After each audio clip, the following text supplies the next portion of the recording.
renungan kita pada pagi hari tentang anugerah Natal. Karena minggu depan kita akan mulai memasuki di minggu Natal, dan kita akan merasakan sukacita yang besar lewat Natal. Dan minggu ini, saya memberikan tema renungan kita pada pagi hari ini tentang anugerah Natal. Saya mau ajak Bapak Ibu Saudara sekalian untuk membuka Bible kita bersama di dalam Lukas 1 ayat 26 sampai ayatnya yang ke-32. Lukas pasal yang pertama ayat 26 sampai yang ke-32. Begini bunyi firman Tuhan. Pada bulan ke-6, malaikat Gabriel diutus oleh Elohim ke sebuah kota bernama Nazaret di Galilea, kepada seorang perawan yang telah ditunangkan dengan seorang pria yang bernama Yusuf dari keluarga Daud, dan nama perawan itu Maria. Ayat yang ke-28. Malaikat itu masuk dan berkata kepadanya, "Shalom, hai engkau yang dilimpahi anugerah, Tuhan besertamu, diberkatilah engkau di antara para wanita." Ketika melihatnya, terkejutlah ia oleh perkataan itu, dan ia bertanya-tanya, apa maksud salam itu? Ayat yang ke-30. Kata malaikat itu kepadanya, "Jangan takut Maria, sebab engkau mendapat anugerah dari Elohim.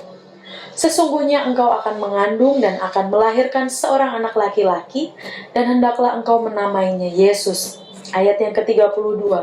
Dia akan menjadi besar dan akan disebut Putra yang Maha Tinggi, dan Tuhan, Elohim, akan mengaruniakan kepadanya tahta Daud, bapa leluhur kita.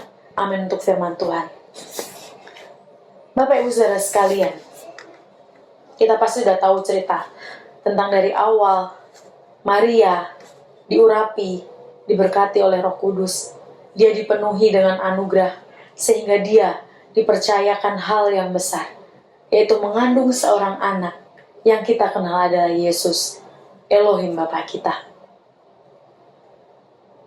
Dari awal, Tuhan Yesus mau turun ke dunia, menjadi sama dengan kita manusia, dengan cara yang mungkin secara manusia kita pikir itu nggak akan mungkin. Seorang wanita mempunyai anak tanpa berhubungan badan, tanpa bersetubuh dengan suaminya. Status Maria saat itu adalah masih tunangan Yusuf. Tetapi Roh Kudus turun atas Maria, memberikan anugerahnya. Di ayat yang ke-30, "Jangan takut Maria, sebab engkau mendapat anugerah dari Elohim." Maria mendapatkan anugerah yang besar dari Elohim, sehingga dia dipercayakan untuk mengandung bayi yang akan menjadi juru selamat kita. Dengan cara yang sama juga, Tuhan juga bisa, Tuhan juga mau, dan Tuhan juga mampu menolong kehidupan kita. Di saat apa yang kita pikirkan mungkin tidak ada jalan keluar, permasalahan ini tidak mungkin selesai, karena saya sudah melewati masalah ini sekian tahun dan sampai sekarang tidak selesai. Bagi manusia itu tidak bisa. Tetapi Tuhan kita, Tuhan Yesus Kristus, dengan cara yang sama, dia datang ke dunia ini. Dengan cara sama juga, dengan caranya yang ajaib, mau menolong permasalahan Bapak Ibu Saudara sekalian dan juga saya. Mungkin Bapak Ibu Saudara sekalian berpikir tidak akan ada yang bisa menolong saya. Pekerjaan saya tidak akan mendapatkan pekerjaan, atau di kantor saya tidak dihargai. Tuhan memberikan kita sebuah anugerah. Tuhan mau menolong kehidupan kita. Anugerah Tuhan Yesus turun atas kehidupan kita, sehingga Tuhan menghargai kita. Tuhan memampukan kita, memberikan kita kekuatan untuk melewati segala hal yang akan terjadi dalam kehidupan kita ini. Dengan cara Tuhan yang ajaib dan kuasanya yang besar, dia mau dan mampu menolong kehidupan Bapak Ibu Saudara sekalian dan juga saya. Jangan pernah takut dan khawatir akan apapun juga. Tuhan Yesus mau menolong kehidupan kita. Tuhan Yesus pasti memberkati kehidupan kita. Tuhan Yesus pasti akan menyertai setiap langkah kehidupan kita. Dibuktikan dengan cara dia mau lahir ke dunia ini. Minggu depan kita akan merayakan Natal, merayakan hari kelahiran Tuhan Yesus yang mau turun ke dunia ini menjadi sama dengan kita manusia, untuk menyelamatkan kita, membebaskan kita dari segala belenggu dosa.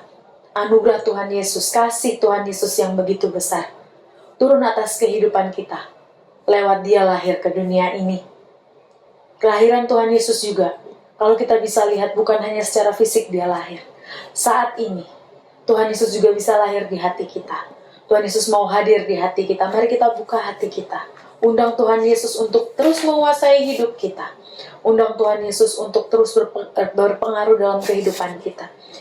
Undang Tuhan Yesus untuk hadir dalam hati kita, untuk menuntun jalan kita, untuk memimpin setiap kehidupan kita, dan menuntun kehidupan kita.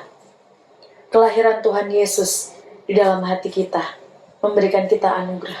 Bukan hanya Maria saja yang merasakan anugerah, tetapi kita, anak-anak kesayangan Tuhan Yesus juga diberikan anugerah.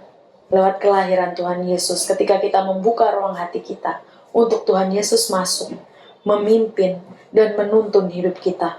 Itulah anugerah. Kita bisa mendapatkan damai sejahtera, sukacita, dan hidup di dalam janji-janjinya.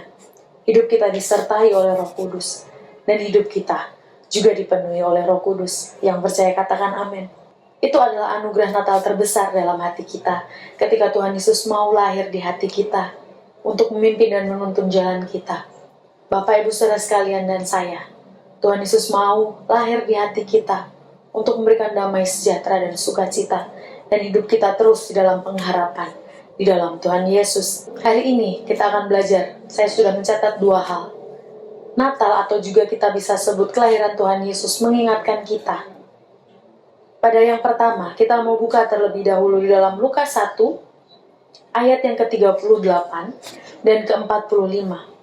Lukas pasal yang pertama, ayat yang ke-38, dan juga ayat yang ke-45, saya mau bacakan buat Bapak Ibu Saudara sekalian yang ada di rumah.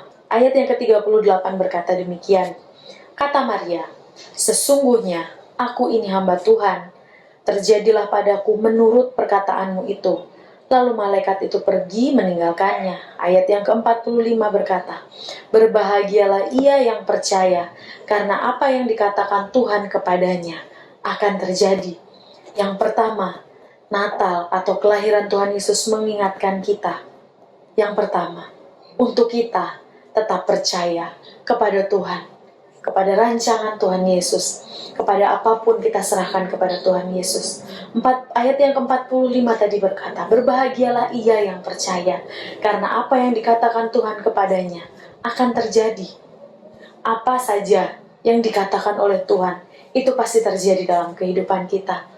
Apa yang dikatakan Tuhan, engkau diberkati, engkau dijaga, engkau disertai, engkau anak kesayanganku, engkau berharga di mataku, engkau bisa sukses, hidupmu diberkati, hidupmu dilimpahi. Perkataan Tuhan Yesus, firman-firmannya, yang sudah Tuhan Yesus katakan, itu pasti terjadi dalam kehidupan kita. Yang percaya katakan amin. Kita diajarkan untuk tetap percaya kepada Tuhan. Maria dengan kerendahan hatinya berkata, terjadilah kepadaku sesuai perkataanmu. Hari ini saya mau ajak Bapak Ibu Saudara sekalian, perkatakan ini, Tuhan terjadilah. Perkataanmu sesuai apa yang kau kehendaki, terjadi kepadaku. Terjadilah padaku sesuai dengan apa perkataanmu. Dia tetap percaya kepada perkataan Tuhan, pada rancangan Tuhan. Karena dia tahu dia dipercayakan hal yang begitu besar. Dia bisa mengandung seorang anak yang adalah juru selamat kehidupan kita. Rancangan Tuhan Yesus yang dirancangkan untuk kehidupan kita itu adalah rancangan damai sejahtera, penuh dengan pengharapan, rancangan sukacita, rancangan yang baik, dan bukan rancangan kecelakaan. Maria percaya apa yang dikatakan oleh Tuhan, itu terjadi dalam kehidupannya. Bapak Ibu Saudara sekalian, hari ini, apalagi kita, anak-anak kesayangannya, orang yang dikasihi oleh Tuhan Yesus, apalagi yang harus kita takutkan, apalagi yang harus kita khawatirkan. Kalau apa yang diperkatakan oleh Tuhan Yesus, apa yang ada di firman-Nya, itu terjadi dalam kehidupan kita. Hidup kita diberkati, hidup kita terus naik dan bukan turun. Engkau akan terus menjadi kepala dan bukan ekor.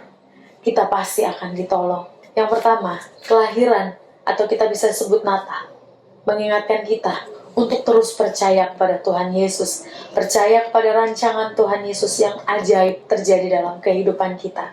Tidak usah ragu lagi, percaya saja kepada Tuhan Yesus. Hidupmu pasti akan dipelihara. Semua permasalahanmu pasti akan ditolong. Hidup kita pasti akan digandeng dan dituntun oleh Tuhan Yesus. Yang kedua, kita mau buka di dalam Lukas pasal yang pertama, ayat 13 dan ayat yang ke-36. Di ayat yang ke-13, begini bunyi firman Tuhan.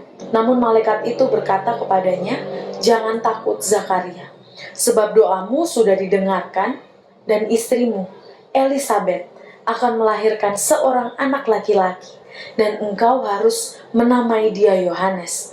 Yang ke-36, ayat 36 berkata, "Sesungguhnya Elisabet kerabatmu, ia pun sedang mengandung seorang anak laki-laki pada masa tuanya, dan ini adalah bulan ke-6 bagi dia yang disebut mandul." Yang kedua, Natal atau kelahiran Tuhan Yesus mengingatkan kita kalau Tuhan pasti mendengar setiap doa kita dan mujizatnya pasti terjadi. Bapak Ibu Saudara sekalian nanti bisa membaca di Lukas pertama ini dari ayat pertama sampai ayatnya yang ke-80. Kita melihat Tuhan, Elohim kita, Bapa kita, membuat mujizat yang luar biasa. Elisabet sudah di bulan yang ke-6 divonis dia mandul, dia tidak mendapatkan keturunan. Tetapi anugerah Elohim juga ada dalam kehidupan Zakaria dan juga Elisabet. Dia mengandung seorang putra dan namanya pun sudah disediakan.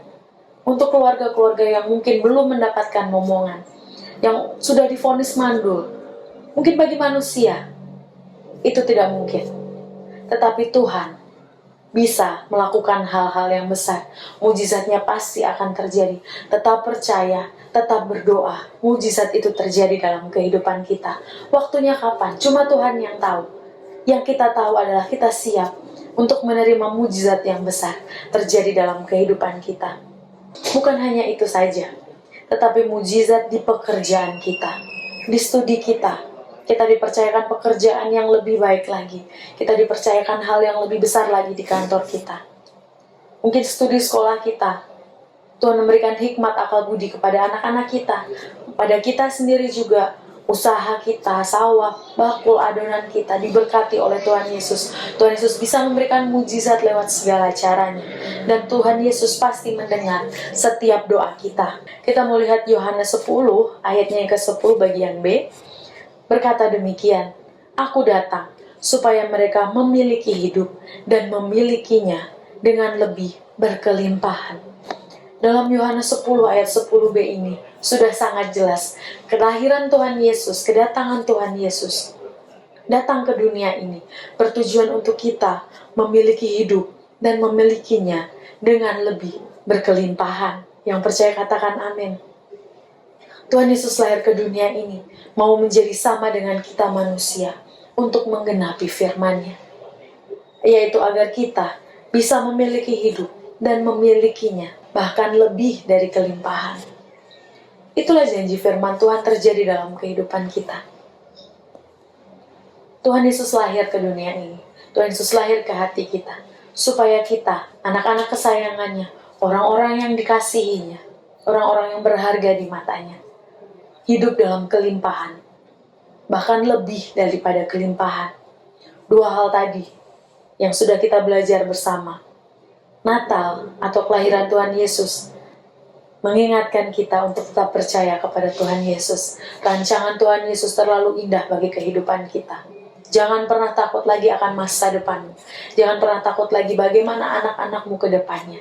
Jangan pernah takut lagi bagaimana kehidupanmu di depannya. Tuhan Yesus sudah merancangkan sesuatu hal yang baik. Tuhan Yesuslah yang akan menolong setiap kehidupan kita. Semua sudah Tuhan Yesus sediakan. Tinggal kita mempersiapkan diri menerima hal-hal yang besar yang Tuhan Yesus akan percayakan dalam kehidupan kita. Mujizat Tuhan pasti terjadi dalam kehidupan kita. Jangan pernah takut, jangan pernah khawatir. Hidup kita diberkati Tuhan Yesus. Hidup kita dilimpahi dengan berkat, dengan sukacita dan damai sejahtera.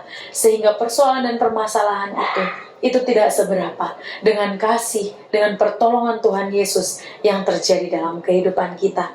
Percaya saja pada rancangannya, maka mujizat, berkat, pertolongan, penyertaan kita pasti akan rasakan dalam kehidupan kita. Mari Bapak Ibu Saudara sekalian, menjelang Natal dan juga menjelang kita berganti tahun, kita mempersiapkan hati kita untuk tidak hidup di dalam ketakutan, untuk kembali hidup dalam Tuhan Yesus, mempercayakan hidup kita kepada Tuhan Yesus, Agar apa? Agar kita mempersiapkan diri menerima berkat yang besar. Di tahun yang baru kita mendapatkan kelimpahan. Di tahun yang baru kita tetap ditolong oleh Tuhan Yesus, disertai oleh Tuhan Yesus. Kehidupan kita adalah kehidupan yang penuh dengan pengharapan. Dan pengharapan di dalam Tuhan Yesus. Amin. Untuk kebenaran firman Tuhan.